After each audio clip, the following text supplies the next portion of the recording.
you can even watch back. Giving players all the props or put them on blast. We don't give no hot takes, only talk facts. We're giving all our devotion, riding high on this wave of emotion. Going all out, yeah, 'cause this is our time. No, ain't no stopping us till we reach the finish line. All in, we came here to win. We're gonna give everything. S-I-C-K on the run. S-I-C-K, sick. On fire, we're ready to fight. We'll bring the house down tonight. S-I-C-K on the run. S-I-C-K, sick. Play it on the car ride, play it when you lounge. X and O's, you know that we can hold it down. Shout out to my man Sammy, got it off the ground. And to all the listeners tuned in right now, got debates, analysis, and speculation. This is sports talk for the new generation. You know where to find us, got a reputation. Sick podcast, your #1 sports destination. Giving all our devotion, riding high on this wave of emotion. Going all out, yeah, 'cause this is our time. No, ain't no stopping us till we reach the finish line. All in, we came here to win. We're gonna give everything. S-I-C-K on the run. S-I-C-K, sick. On fire, we're ready to fight. We'll bring the house down tonight. S-I-C-K on the run. S-I-C-K, sick. S-I-C-K, it's the sickest podcast. Tune in for the audio, or you can even watch back. Giving players all the props or put them on blast. We don't give no hot takes, only talk back. S-I-C-K, S-I-C-K, S-I-C-K, S-I-C-K, S-I-C-K, S-I-C-K, S-I-C-K. All in, we came here to win. We're gonna give everything. S-I-C-K on the run. S-I-C-K, sick. S-I-C-K, it's the sickest podcast. Tune in for the audio, or you can even watch back. Giving players all the props or put them on blast. We don't give no hot takes, only talk facts. We're giving all our devotion, riding high on this wave of emotion. Going all out, yeah, 'cause this is our time. No, ain't no stopping us till we reach the finish line. All in, we came here to win. We're gonna give everything. S-I-C-K on the run. S-I-C-K, sick. On fire, we're ready to fight. We'll bring the house down tonight. S-I-C-K on the run. S-I-C-K, sick. Play it on the car ride, play it when you lounge.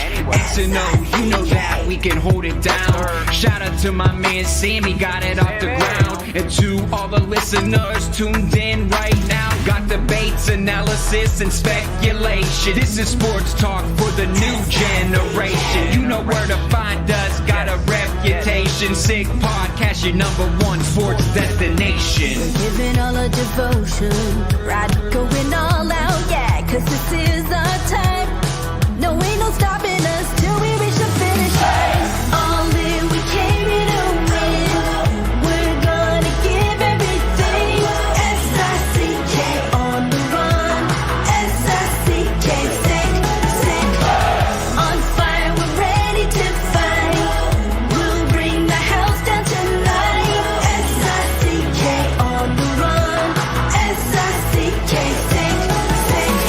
S-I-C-K, it's the sickest podcast. Tune in for the audio, or you can even watch back. Giving players all the props or put them on blast. We don't give no hot takes, only talk back. S-I-C-K, S-I-C-K, S-I-C-K, S-I-C-K, S-I-C-K, S-I-C-K. Turn up your volume. Because you're about to listen to The Sick Podcast. The Eye Test with Pierre, McGuire, and Jimmy Murphy. The Stanley Cup winning Colorado Avalanche. And after 22 years, Raymond Mark The sickest NHL podcast. Brought to you by TCS Customs and Logistics. Moving pieces, delivering peace of mind. It's gonna be sick. And welcome to another edition of the Eye Test here on the Sick Podcast Network. I am Jimmy Murphy. He is Pierre McGuire, back here after a day off. Pierre, first off, before we get into all the great hockey talk here, how was the U.S. Open, my friend? It was really good. It was a treat to be there, obviously.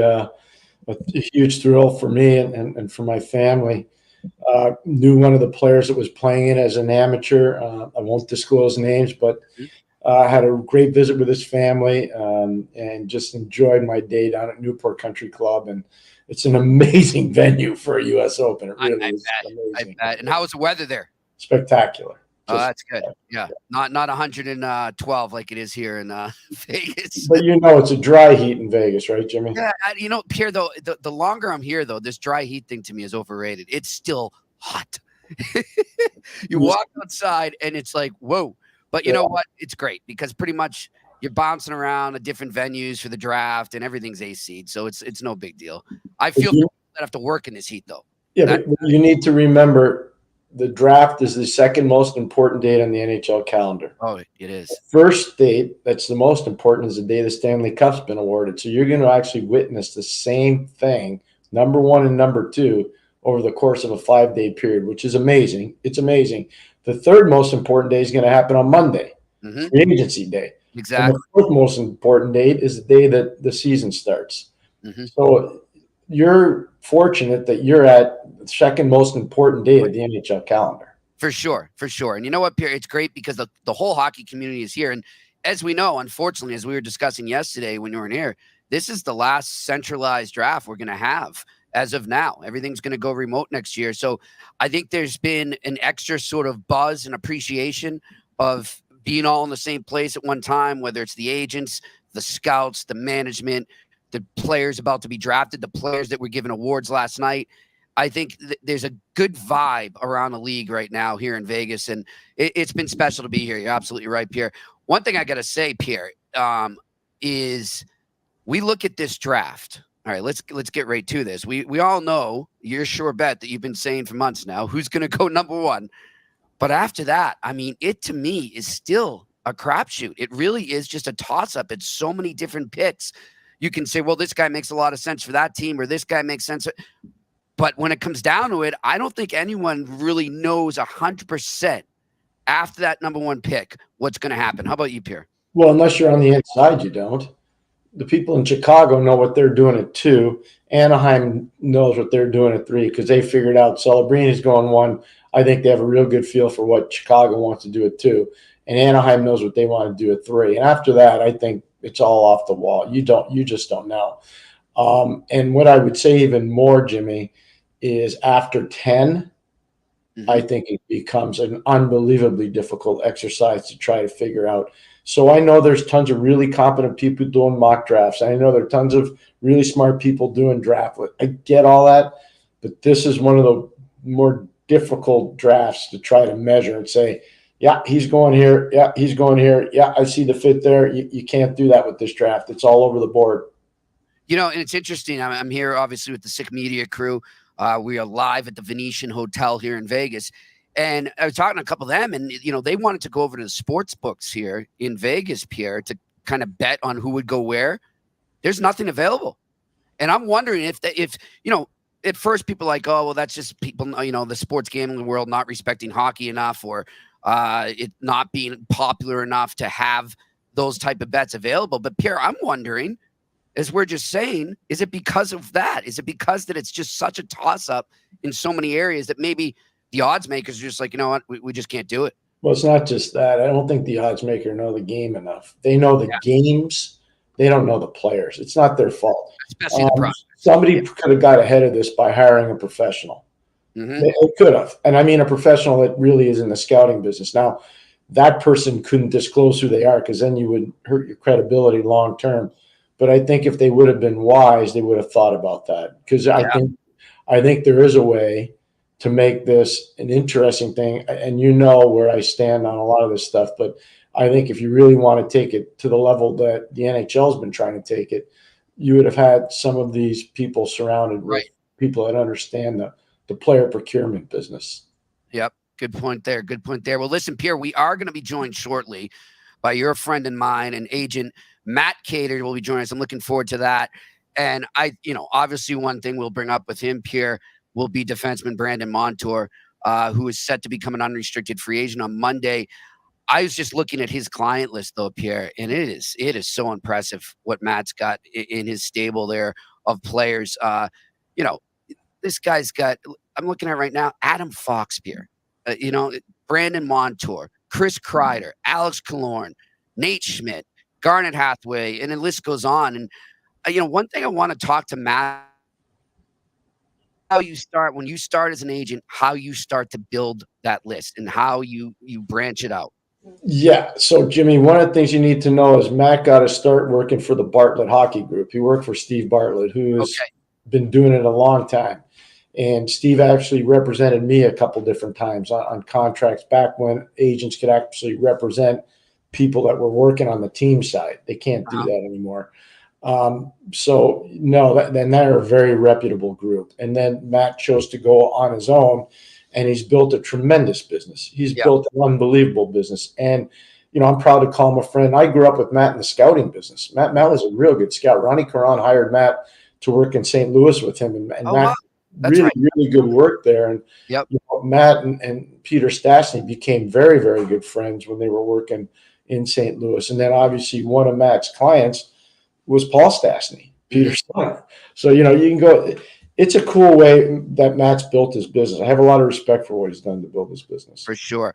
Well, just one more thing, and we'll get to Matt in a second, but getting back to bets, I want to tell everybody that we are here benefiting. We're here from Betway, brought us here to Vegas, and they're a great new sponsor. Like we say every day, we're so glad to have them on board right now because they are a leading global online betting and gaming brand.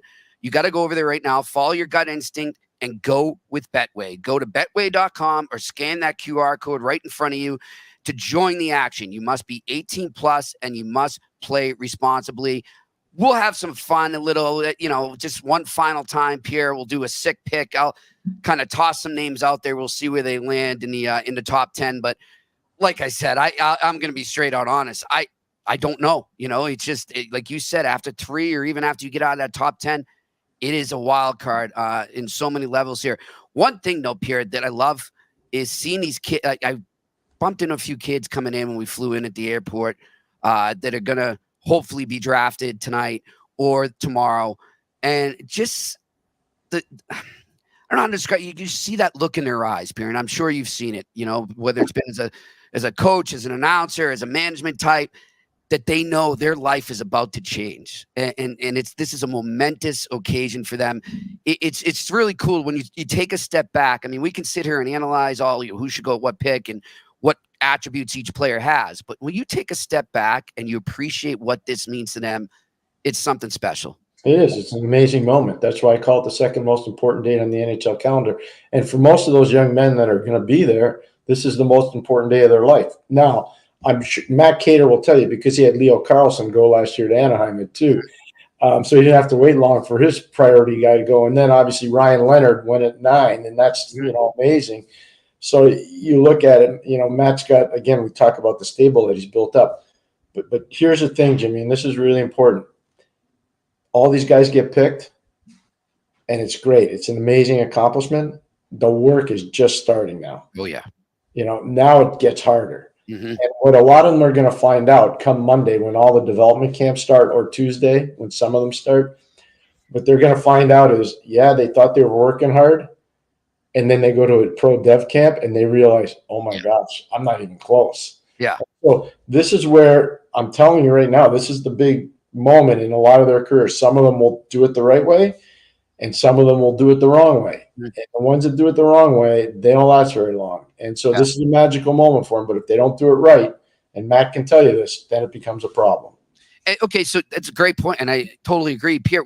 If you're an agent or a family member, what have you, or a coach, a prior coach that this player's just had, how important is it in these next few days to keep them grounded?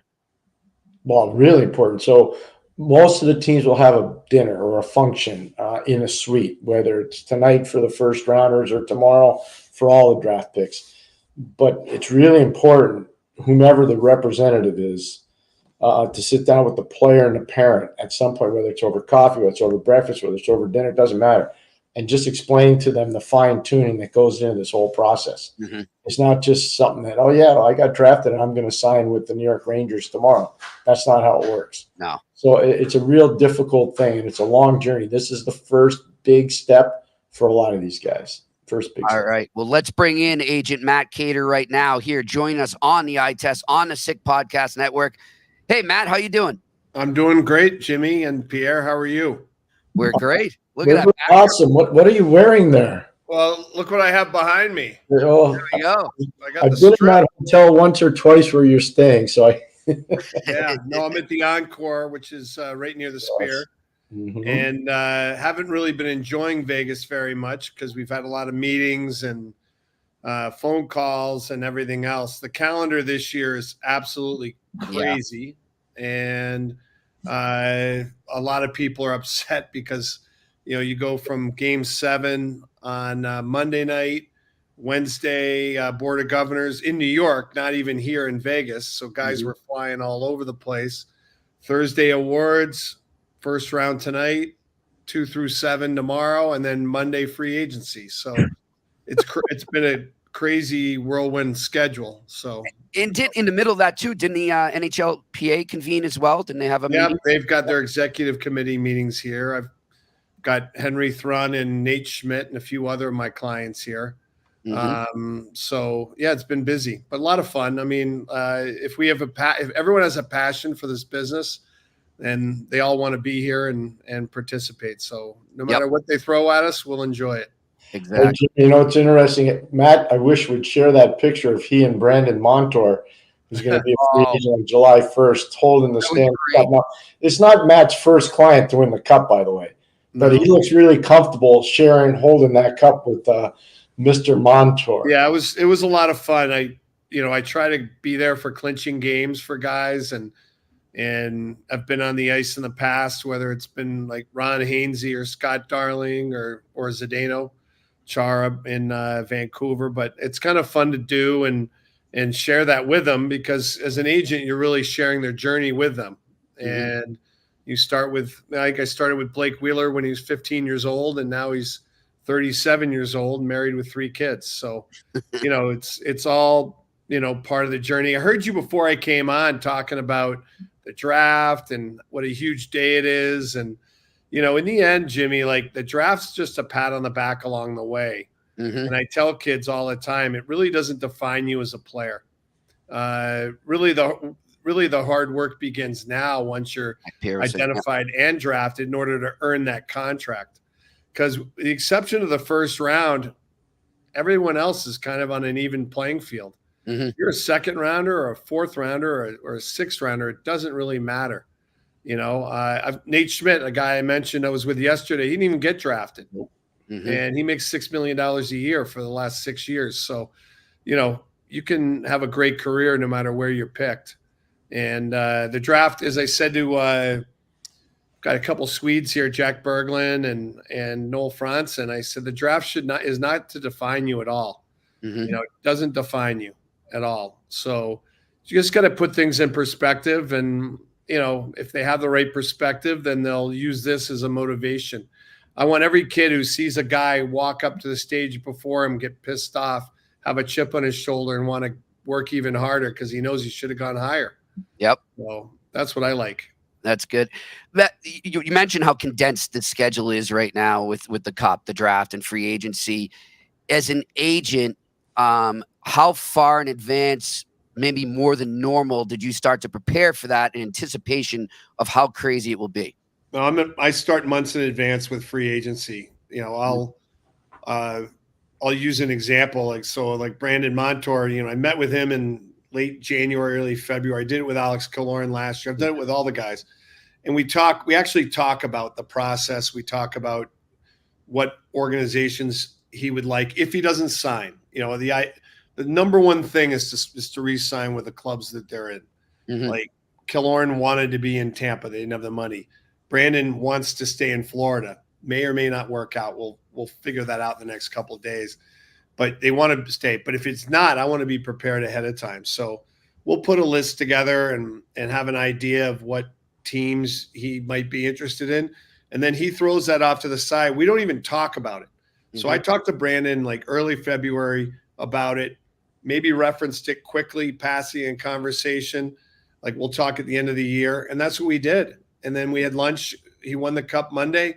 We had lunch Tuesday and met for 2 hours with him and his wife. And, we create a criteria of what we're looking for. If things don't work out in Florida, we apply it to all the teams and, we're prepared ahead of time. So you really need to do that with all your players. You have to think and plan ahead of time so you're ahead of the curve. Yep.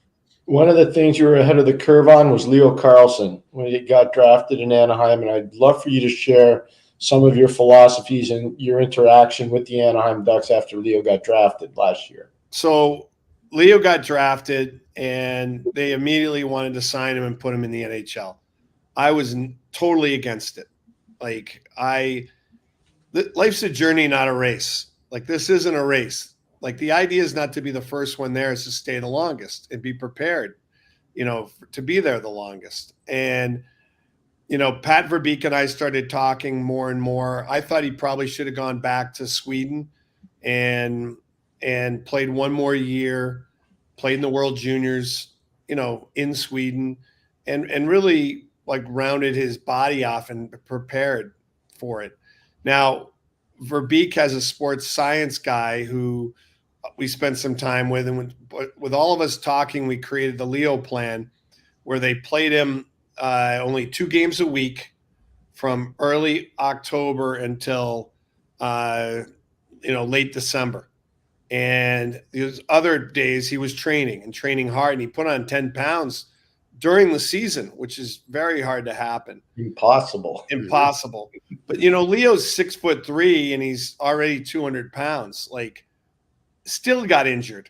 Bedard, Fantilli, these kids are 200, 215 pounds.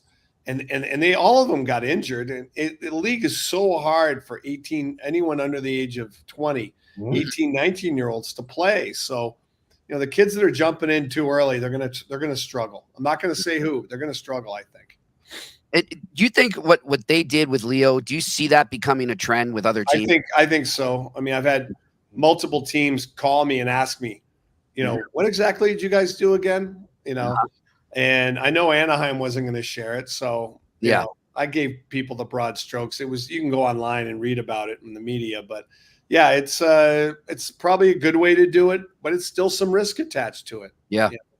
Good stuff. Jimmy, I got to give Matt some credit here, because the easiest thing for Matt to do this offseason was to take Ryan Leonard and put him into Washington, where he's a lead pipe cinch to make their roster. Matt, why don't you take the people at home through the decision-making on Ryan Leonard and why he's going back to Boston College? I mean, it's really up to the player, right?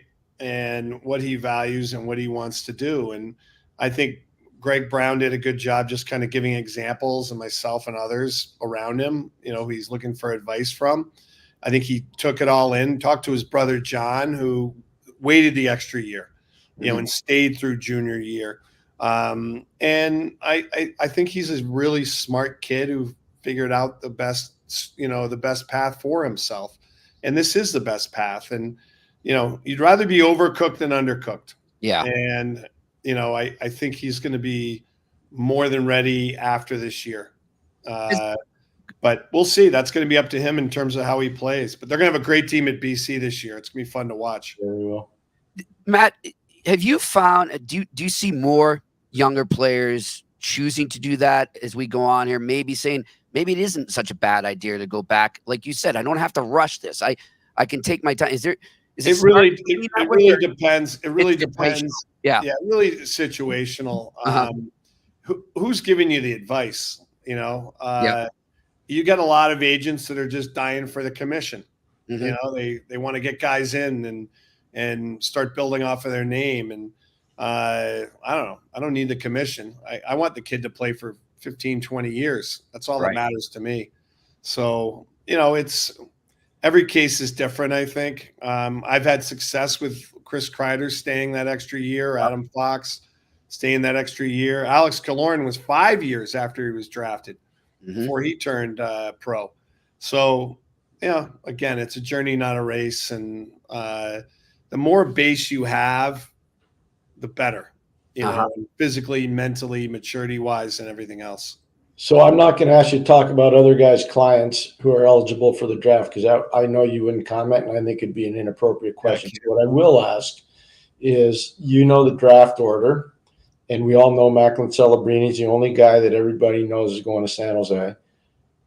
What are you hearing in terms of volatility right now? Your boots on the ground in Vegas. So everyone feels it's Demidov and Lachinov. I don't forget how to pronounce his name. The kid from Michigan State. Yeah. That those will be either 2 or 3. And I've talked to some teams in the 4, 5, 6 range, and they're all looking at each other like, what are you going to do? And last year with Leonard and Leo, the first 3, everyone knew. And then after that, nobody knew. It was a bit of a wild card. Ryan Brocker jumped in. All of a sudden, the Russian goes 6, and obviously Michkov's there.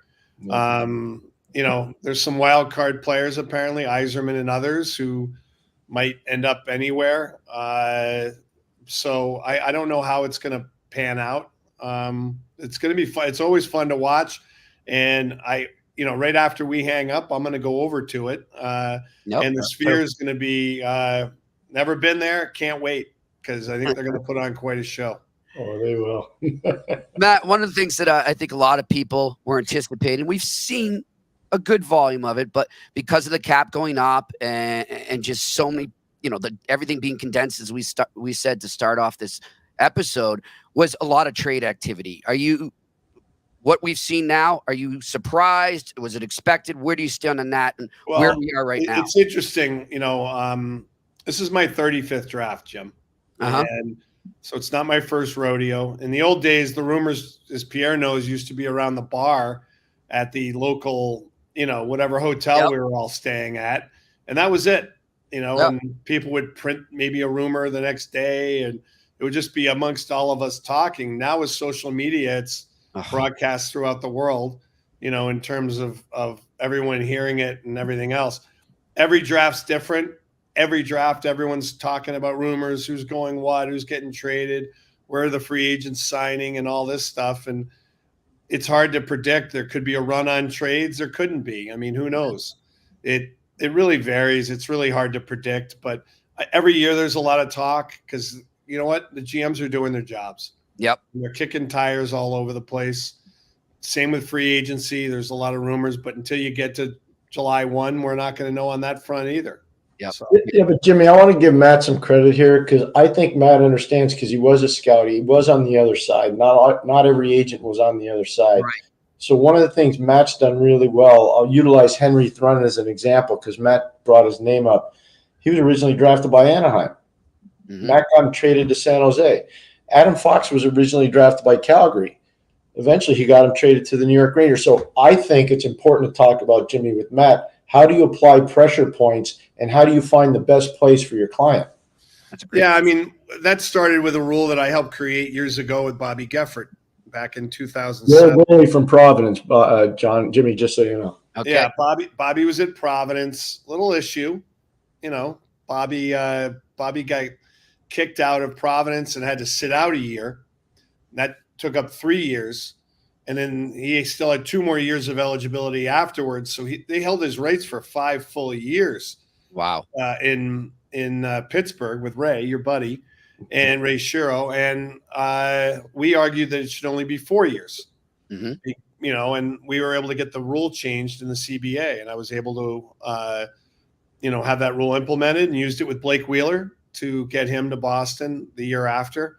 And I know others like Schwartz and others have jumped on it in the past and utilized it. You can't hold a player forever. No. The Europeans are held for 4 years after they're drafted. The college kids are 4 years. They're on equal playing ground in terms of that. The CHL kids, they only own their rights for 2 years, and they go back into the draft. They have it even better. So, when you have leverage, you take it. When they have leverage, the team, they use it.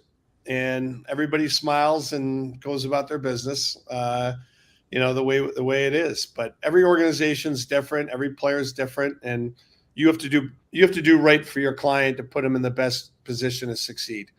And for those players, that was the best move for them.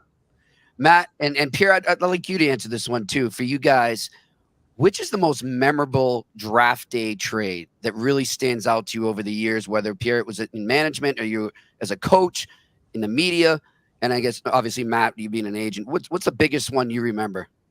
You can start, Matt. I mean, obviously, I was there when Lindros got traded. Yeah, that was Pierre was probably there too. Oh, I think I that was was that Quebec City that they did. Yes. Yeah, we drafted Christopher Pronger. He turned out to be pretty good. Yep. Yeah. And then the Sedin trade when Berkey got the Sedins, like those are franchise altering moves. Mm-hmm. I hate dating Pierre. I hate dating ourselves back to the 90s, early 90s. I'm catching up to you guys. Don't worry. I know. But those were franchise altering moves where those trades come into play. And, if we'd had social media back when those deals were going, it would have blown up all over the place. I'm here in Vegas and my son Ryan is texting me every other minute with an update. The fact that he can be tuned in. I mean, that's the power of Twitter. I don't think I can ever call it X, but Twitter. No, I'm with you. So, Jimmy, by the way, his son Ryan's a proud Boston College guy. Just good. He is. Heights, huh? Nice. Loves his BC Eagles with Jerry York. Yeah, good. So you asked about trades. I would say 1990, we drafted Jaromir Jagr, 5th overall in Pittsburgh, and we traded our 2nd-round pick to the Calgary Flames for Joey Mullen. And that 2nd-round pick ended up being a defenseman by the name of Perreault that I don't believe ever played in the National Hockey League. Mm-hmm. And we had Joey for 2 Stanley Cups and extended Joey's career significantly. I just remember that because I remember we were at the draft table and Bob Johnson said, we get this guy, it changes the whole dynamic of our team. And Joey helped change the dynamic of our team. So I thought that was a trade that I was close to. Yeah, the other dynamic that we have now is more. There are almost a little bit more trades because you got to trade money. You're moving money now. The salary cap has made it. Salary cap, no matter what, is always going to be tight because most of the teams will spend up to the cap. Yeah. So now you have trades going on where it no longer hockey trades but money trades. Yeah, true. Very good point. That's a really. I mean, you look at the Wallman trade the other day. Like Yzerman's trying to clear cap space. He had to trade a 2nd-round pick. Yeah. Stevie's clearing money because he's got another deal coming down the pipe. He does, yes. So there's going to be some of that today too that goes on. And with free agency, they're making moves to make room in free agency. Mm-hmm. Inevitably, Florida might make a move. They might move somebody, and then Montour all of a sudden is there. You never know. Right. There's so many variables now in our business besides just straight hockey trades or, hey, I like that player, let's go get him. Mm-hmm. Well, you can't because it's all tied to finances. Well said. I want to ask you, so you're on the ice there with Brandon, obviously, and you see the celebration. I don't know how well you know him, Matt, but Paul Maurice has been through such a journey to get to this cup and to finally win it. What was the vibe like maybe amongst Brandon and his teammates to be able to give him that opportunity and follow through and execute it? Well, there's the picture. There you go. Oh, that's a pic. I saw that on Twitter. It was great. Know. Yeah. I finally realized watching that picture that I do have no hair. So I used to have great hair. Look at this picture. There you go. Oh, wow. That has hair. Look at that. Anyway, that or what? Yeah, it was incredible. Like I've known Paul for years, and I got to know him very well through Blake Wheeler. Right. And Paul Stastny and Nate Schmidt, all the guys from Ron Hainsey was there, in Winnipeg. So I've known Paul for years, and he is such a good coach and so dialed in. He has what I call emotional intelligence, the ability to read people and situations and adapt. And he's just so good at handling people. And that's what coaching is. It's handling people to maximize their abilities. You watch his last two places, Brandon Montour in Anaheim was told off the glass and out. That's not his game. No. In Buffalo, they made him a forward. They didn't allow him to maximize his strengths. Yeah. He goes to Paul and all of those players, Reinhart, Bennett, especially Brandon, he brought the best out of those guys. Yep. And maximize what they have. And obviously I give Billy a lot of credit, Zito, for drafting them, but you got to give the coaches a lot of credit for maximizing their value and their potential. Yeah. And that's why they won. Yeah. Pierre? No, as we talk, I'm just checking in on some NHL news, but nothing that urgent. Nothing that urgent yet. I thought I was getting something hot off the press, but nothing. It's just a false alarm.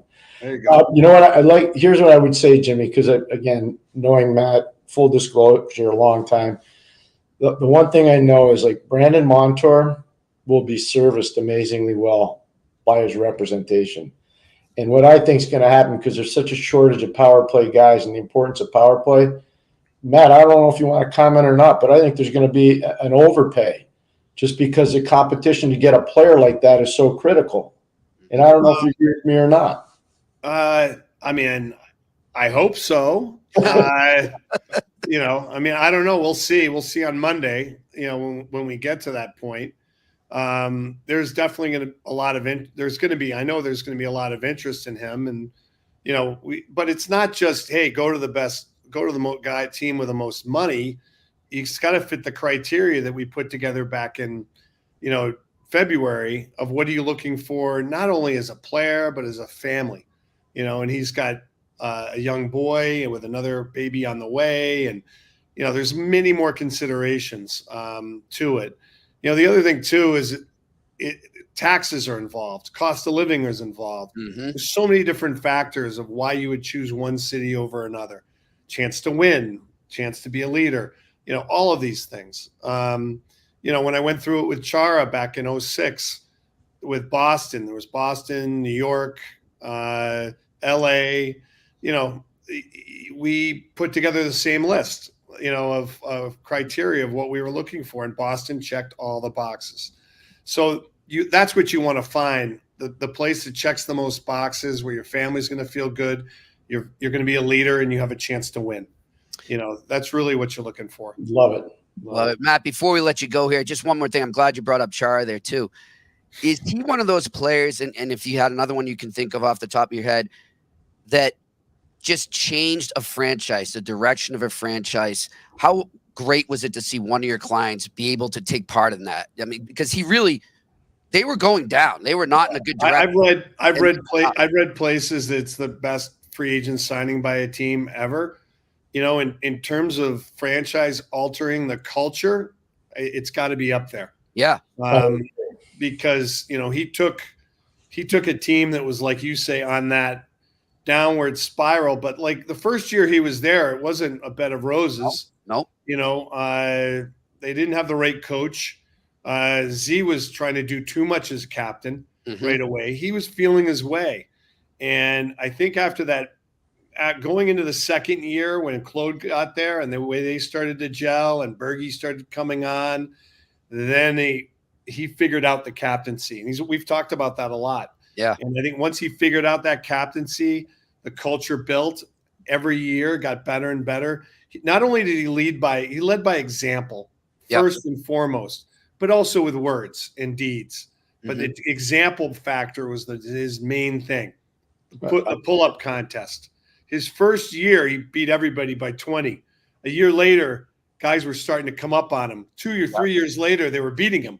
And he was excited. He goes, that's great, Because he knows he's getting through, yeah. Hey, it's interesting. Matt talks about how important Big Z was to go to Boston. There was another free agent signing, Marian Hossa, when he left Detroit to go to Chicago. Yep. You think about what that did for Chicago from 2010 to 2015. That was a final piece that they needed to take that step. Pretty amazing. And I can tell you this right now, and Matt knows how tight Z and Marian are. Oh, yeah. you just think about it. Those two guys, and Matt talked about the athleticism and the intensity of Chara. I can tell you from guys that have played with and have coached Marion, there's not a big difference. They're pretty darn similar that way, and it's amazing. They're all from the same little hamlet in Slovakia. I've been to Trenčín a few times with Z, and I had another one of my clients, Pavel Dimitra, who was Pavel Dimitra. Yeah, rest in peace. Yeah. But that was an amazing place. Hey, Jimmy, one other thing. I hate to cut Matt's hair on this because I know he's running out of his hair, but I'm just going to tell you because I'm follically impaired. Zdeno Chara, this is really important. And Marian Gaborik and Marian Hossa, they put together a group to build the arena in Trenčín, in Dukla. It was their money. Yeah. These guys did it. They never got credit for it. And Matt knows. It's an amazing thing what those guys have done over there. It's unbelievable. Yeah. No, it's what you want to see with all the NHLers, former NHLers giving back. No different than St. Louis, where the alumni network is so tight with the Tkachuks and others. Yeah. And that's why they've produced players. And I think that's what the NHL is hoping eventually with Arizona, because there's a lot of former players in Arizona. And now that owner's finally cleared out, thankfully, they're going to get a new good ownership group in there, and we're going to be able to go there and keep building. Listen, everyone asked me about expansion. I want 40, 50 teams. More jobs, more NHL jobs. Hey, Jimmy, just so you know, Matt has a client that's moving from Arizona to Utah too, Kesselring, who played at Northeastern and Merrimack. So he's got guys all over the map. I just know his client list a little bit. Yeah, just a little. Just a little. Yeah. Good stuff. Listen, Matt, we'll let you get ready and get on over to the Sphere, and I'll see you over there. We appreciate you taking the time, my friend. Thanks, guys. Matt, join us here on the Eye Test on the Sick Podcast Network. Love having Matt on, Pierre. Well, because it's professional. But he knows. He built his business by himself. Mm-hmm. And to do that in a very predatory business, because the agent's business is hard. It's really hard. He does it with dignity. He doesn't alienate his players. He doesn't really alienate management groups.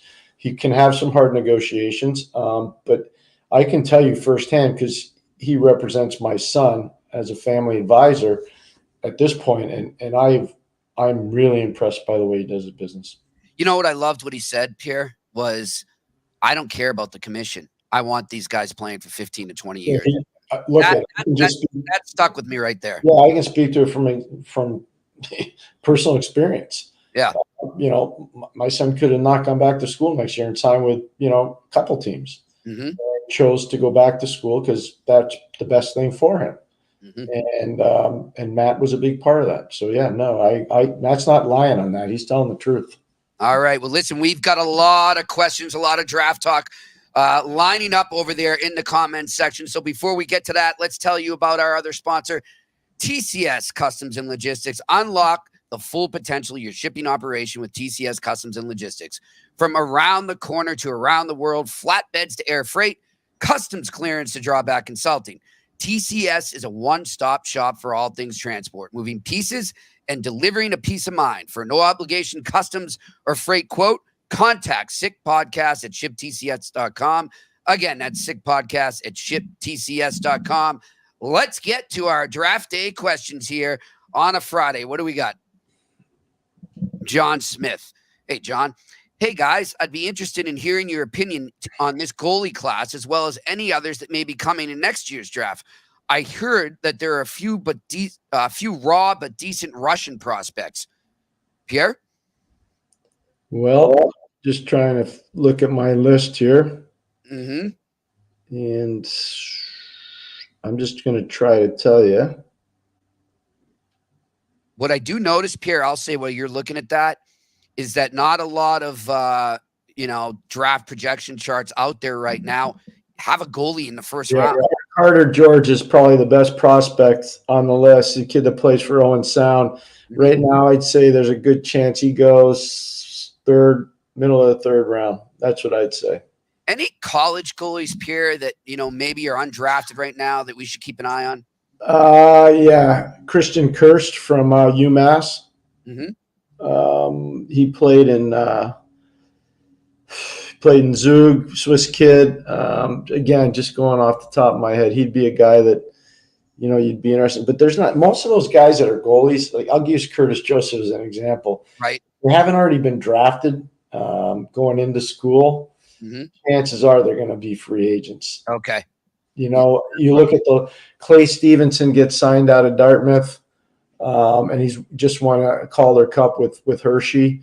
Florida signed Dartmouth goalie this year. You look at Yaniv Peretz that signed out of Quinnipiac after they won the national championship, undrafted player. So most of the goaltending stuff is late for the college guys. It's later on. They're undrafted. All right. Next question. Marvin Matthews. What's up, Marvin? Got to go see Marvin play some tunes there. I hear he's pretty good. Using the Habs as an example, does the GM, Kent Hughes, have to clear trades with the VP of Operations, Jeff Gorton? I don't know about what their working relationship is, but I think they just work hand in hand anyways. That's what I was going to say. I'll give you an example. Again, high-profile people, and I think Kent and Jeff are high-profile people. When I worked in Pittsburgh for Craig Patrick and Bob Johnson, Scotty Bowman, there was no trade made where Craig just came in there and said, I traded Jimmy Murphy for Pierre McGuire. He'd call you up and say, okay, let's get together. And back then there was no Zoom. So you would just do a conference call, and Michelle Coliani would set it up. And, I would be one place, Scott would be another, Bob would be another, Craig would be in another place. And Rick Patterson would be somewhere else. And Craig Malone would be somewhere else. And what do you think of this? What do you think of that? And so that's just how it works. Most teams, you don't just have one guy pull the trigger and nobody else knows about it. Yeah, that's the vibe I get from those two for sure. I think they're a great team. All right, next question. Tony Louis. Pierre, wouldn't including Russia in the Four Nations face-off help their relations with the NHL and KHL? I don't want to go into the politics part of this, but here's what I would say just sticking straight with athletics. I've said this on the record, and I'll say it again on the record. The World Junior is not the same when the Russians aren't in there. Any tournament at the best on best level and the Russians aren't there, I don't believe it's a best on best event. Yeah. And Pierre, look, I don't know the logistics and why the decision was made not to include more countries.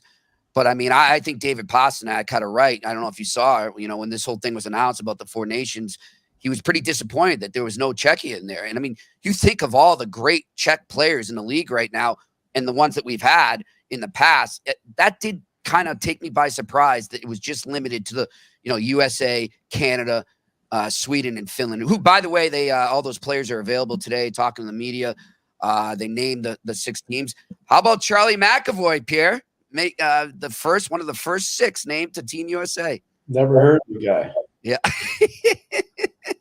I guess he's a really bad player. Yeah. Ask Raymond Bork. So I'll say Raymond's a good enough gauge for me. We had Raymond on our show, and Raymond was a complete endorser of Charlie McAvoy. Jimmy, the one thing I'd say in defense of the organizers of the Four Nations, the schedule, it's going over in February during the course of the season. Good point. So I don't know, if you go, let's say, to 8 teams, you're eating up a lot. Then, everybody gets ticked off the end of the season at the end of June. Mm-hmm. What happens if it ended in July? Yeah, I didn't think of that. Great. Yeah, no, it's not anything knocking on you, but I think what's gone on in Russia's caused some issues, obviously. On the athletic front, I don't want to talk about the other stuff. It's just terrible. Yeah. But I think on the athletic front, that's caused some issues, and I think that's probably why the Slovaks and Czechia and maybe even Germany, because they got some good players too. Yeah. I think that's part of it. All right. Next question. A to Z me. What's up, buddy? Habs moving up 5 spots. Do you guys see that as they're targeting a specific player, or as they need more collateral to make another? Yeah, I think you're talking about them moving up, to 21? Yep. 26 to 21, yeah. No, they wouldn't know who's available there. They're going to be hoping. They're going to be hoping that all these teams are going to be hoping they can figure out from 10 to 15. Forget 21. Yeah, it's that off the board. And we just had Matt Keator and age on. He knows. He said the same thing. This is an off the board draft. Just everybody has to understand it. But this is where I think the question is spot on. That could be used as collateral. So the Canadians paid 3 components to get 1 to move up 6 spots. So they paid 3, including 26. Mm-hmm. So I would say, yeah, there's a chance that they're going to use that as collateral, try to move up even higher if somebody else is on the board that they want. Mm-hmm. If somebody's on the board that they don't want, then they're going to just stay where they are. They may be traded for something else. Who knows? Yep. All right. Next question. Randy Workman. What's up, Randy? Fourth period is saying the Flames are entertaining putting Kadri on the market. Pierre, before you reply to this, and I think we're both on the same level, I've been told by somebody close to that situation in Calgary that is baloney, from what I've been told. That was the word that was used to me. Well, I don't know about the baloney part, but here's what I do know: he's got some say on that, including because of clauses in his contract. So I don't know whether maybe he doesn't want to be part of a rebuild. That could be it. And they're selling because he's got hard miles on him. Nash played hard for a long time. I mean, I remember Nash being part of a World Junior team in Saskatoon, so that's 2010. And Nash is a big guy, and he played big. Even when he played junior in London, Nash played big, real big. And he knows we have a very good relationship. I got a great draft story to tell you about Nash, but I'll finish this off and then I'll tell you the draft story. Okay. But I would just tell you this is that he may not want to be part of a rebuild. And they're saying in Calgary, well, we're retooling, we're not rebuilding. Well, look at the moves they've made. Yeah. Don't tell me that that's not a rebuild. They're just moving NHL-ready players for draft picks or prospects. They moved Mangiapane yesterday for a second-round pick. Look at Noah Hannifin's gone. Zadorov is gone. You start Tanev is gone. Elias Lindholm is gone. Matthew Tkachuk is start. Come on. Yep. And they were not a Stanley Cup contender when they had all those guys to begin with. Yeah. Well, let's get real. Here's my quick Naz and Kadri story, and I hope Naz, somebody tells him this. So Naz is an 18-year-old kid, and I got to know him, obviously, World Junior tryouts and everything else. And we're at the Sheraton Center in Montreal. I know it's a hotel you used to stay in, so you know it well, Jimmy. Yep. And we're in the lobby, and I'm doing it on TV. And this is funny. Naz comes up to me, and we're talking. He goes, Mr. McGuire, what do you think about that? What do you think about this? And he knows the draft. He's really plugged in. He's great because it's his draft year. And I go, what are you doing, Naz? Like, it's your draft. What are you doing sitting down here? And he goes, well, I'm supposed to meet with a team, and they told me to wait down here, and I've been waiting for an hour. I said, I know. I've been talking to you for half an hour. So I said, I'm not going to tell anybody. Tell me the team. If I know people there, I'll call them. So he tells me the team. Mm-hmm. I pick up the phone in front of him. I call the assistant GM up. I go, hey, I'm not telling you how to do your job. You got a kid sitting here in the basement in the hotel. He's been waiting for you for about an hour. And the guy goes, oh, poop. Obviously a swear word, but he goes, oh, poop. He goes, we forgot, darn it. So I told Matt, and I saw Naz, don't worry, they're coming down to get you right now. And they did. And I saw Naz later. I want to say, I don't know, maybe a day later, after the first round. And I said, how was your meeting? He goes, well, that wasn't the team that drafted me. I said, no, I'm well aware it wasn't the team that drafted you. Wow. That was an awkward situation at the time. All right. Awkward was right. What do we got? Okay, Trev 4. Heard teams are calling Yaroslav Askarov from Nashville. What could that trade look like? Who knows? I mean, look at Askarov is a real talented kid. He hasn't really produced at the NHL level. Obviously, World Junior, he's done some decent things when he's had a chance to play. American Hockey League, he's competed at a high level. This is all because, obviously, UC Saros is getting signed to an 8-year extension. I don't know what that does to Swayman. You would know better than me, Jimmy. But that's a contract that I know a lot of people are talking about. And so everybody's wondering what happens with Askarov and whether he stays in Nashville or gets moved. I have no idea. I couldn't tell you. See what happens. And by the way, Sweeney told us yesterday, Pierre, it's still their priority. They're hoping to get something done by Monday. But the vibe I got was he wasn't optimistic that would happen. But he does seem to believe eventually it will. Oh, he's not. They're getting him done. Don't worry. That's getting done. He pretty much ruled out arbitration, too, from either side. No, you don't want to go to arbitration with him, but they're going to get that done. That's just negotiation, and that'll get done. The one that they need to be concerned about, and it's something we have talked about on this show since October, and now people are jumping in, and I got a little bit ticked off reading it because everybody's kind of taking it for themselves. Yeah. That's not how this played out, by the way. Yeah. We talked about Jake DeBrusk, and we talked about in October saying the one thing the Bruins need to pay attention to this year, Jake DeBrusk going back to Alberta. Did we not talk about that, Jimmy? We talked about it numerous times. Numerous times. Back in November when we started this. So for those guys that are out there poaching intel and claiming it as their own, bite it.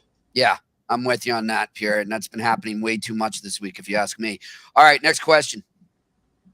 Charles. Hi, guys. Regards from Scotland. Hey, Charles, and sorry about your soccer team. I was cheering for them. You have the best fans. Do you see Habs packaging the 5th and 21st picks along with perhaps Harris to Anaheim for their 3rd pick? Given Chicago might take I can't say the name, Pierre. I don't want to murder it. Leshunov? Leshunov. There we go. Habs can get next best forward. Well, here's the thing. So the next best forward is probably Demidov if he's not taken. You're not getting him until 2027. Yeah. So is that what Montreal wants to do, or do they want to try to get a player that maybe could play for them in a year or 2? Yeah. I don't know. I'm not going to – here's what I do know. On paper, I could see that being a reasonable request. Do I see Montreal doing it? I don't. But it's a reasonable request from, I think it was Charles was a gentleman that, yeah. So it's a good question. I think it's well thought. I just don't know if Montreal wants to do that. Let me say, too, going back to the earlier question, I apologize. I forgot who asked it already, just about why they were making that move they did today. And as you said, and I agree with you, Pierre, potentially for trade collateral. How much, if you're Montreal right now, you've openly said we're ready to take that next step towards becoming a playoff team. We're ready. We're not out of the rebuild, but we're ready to start to push forward. How much more likely does that mentality make it that move was made for trade collateral? A lot. I think a lot. And the other thing too, and you heard the agent say it. I've been saying it for a long time, but the agent said it today.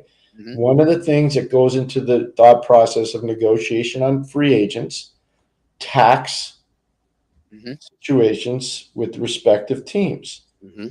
Well, one of the most overburdened tax places in North America is the province of Quebec and Montreal. Yep. So they know as a management team, it's not going to be easy for them to get unrestricted free agents just based on taxation issues. Yeah. So, and the agent said, I've been saying it, but you heard the agent say it today.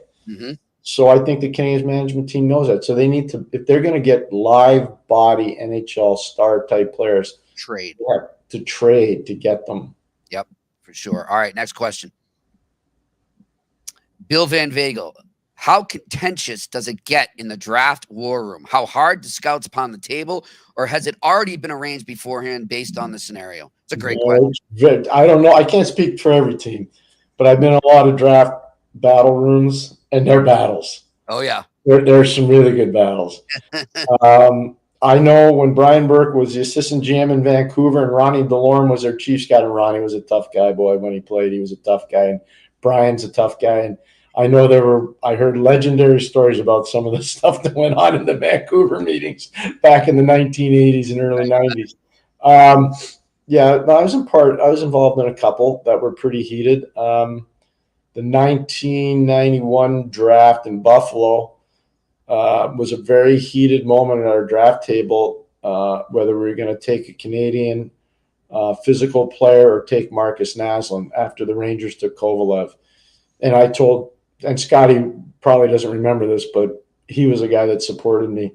I said, if we don't take Naslund, I'm not coming back to work here. Because the player that they wanted to take wasn't the right fit for our group. And eventually that player got taken probably 3 or 4 spots after, maybe a lot more.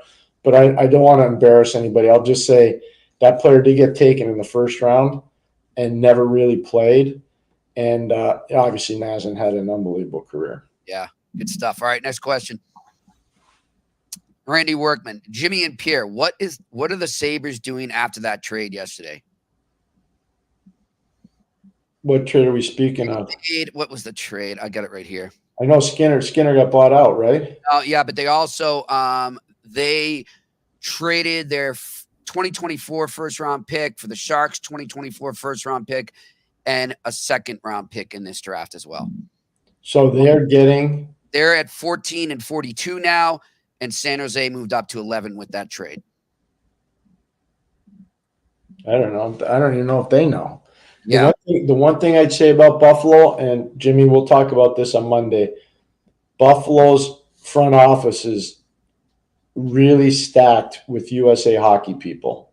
Mm-hmm. Really stacked. And so I wouldn't be – and if you look at a lot of their acquisitions, Greenway, Tuck, you go look at a lot of their acquisitions, they're USA Hockey attachment players. They've been through USA Hockey. So I would say that – and there are a lot of USA Hockey players on the board, including Cole Iserman, if he's still there, at 11. So, yeah, I would say they'd probably go USA Hockey with that pick. Great point. All right, next question. Jason Logan. What's up, Jay? Hey, guys, I hope all is well. A question. Not sure you can answer it, but what do you guys look at when deciding who goes in the Hall of Fame? Everything. Character, success, winning, making a difference in terms of the growth of the game. There's a lot of different intangibles that go into the decision. And there are 18 people that sit in the room, and it's an unbelievably intense environment for almost 2 full days. And one of the things that I think Mike Gartner's done so well, and he's the head of our committee, we've instituted more conversation over the course of the year, sharing ideology about different prospective nominees and eventual inductees. So I think it's been really well done by Mike and the team there, and it's an amazing honor to sit on that committee. All right. I think this is our final question here on draft day on the eye test. What do we got? John Smith. Jimmy, how late were you at the Baccarat table? Like, you look top shape. I don't know how to play that. I will say that I did bump into an old friend from my UMass days. We had caught up last night. We definitely caught up. We had a good time, but it was great to see him. Bumped into some other people I knew as well. But yeah, I haven't hit the tables at all, guys. I try to stay away from that in this old age that I'm getting to now. Well, Jimmy, how's it been going out there? How are you and Tony getting along? Oh, we're great. We got in the ring. We duked it out. Everything's good. And how the boys doing and the ladies doing from the show? Oh, everyone's doing great. You know what? We had a great I sent you that picture, Pierre. Yep. I had a great meal yesterday, a great lunch at Buddy V's, they call it, a great Italian place here in the Venetian. And, man, what a meal we had. Great time with the Sick Media crew. So, but you are missed, my friend. We definitely we miss you out here. So we're going to have to get you in person to the next event we do. We'll figure it out. Yeah, well, I told you a long time ago, I had a commitment to these kids long before we did anything, and their development camp started. They all leave on Monday. So, yeah, and how are they feeling? Are the guys ready or what? Yeah, we had an excellent day yesterday. Unbelievable. Probably the best tempo skate we had all summer, and the work we do area scrimmaging, not full ice, and I was really impressed by the intensity and the tempo. I was really, really excited for all the kids. Yeah, it's interesting. I was thinking of you, Pierre, yesterday when Don Sweeney was addressing us. Their development camp starts Monday as well, and he was just asked about it, and he really loves the way, not just his, but he said in general that these camps have come about in the way they continue to just, present the culture that these players are about to go in, whether it's a specific culture for the team or the culture of the league and being a pro and really educating them on what it's going to take. It all goes back to what we were talking about earlier when we started the show today. But I thought it was interesting just hearing him say that, how happy he is to be a part of that development, literally the development of these kids. I've got a guy going to Columbus. I've got a guy going to San Jose. I've got a guy going to Montreal. I've got a guy going to Toronto. I've got a guy going to Washington. I've got one more. I'm trying to remember where else he's going. But we got 6 guys going. Mm-hmm. And we just had 2 at national development camp, and we have one going next week to another national camp. So these kids are learning, and they're pushing one another, and I'm really proud of all of them.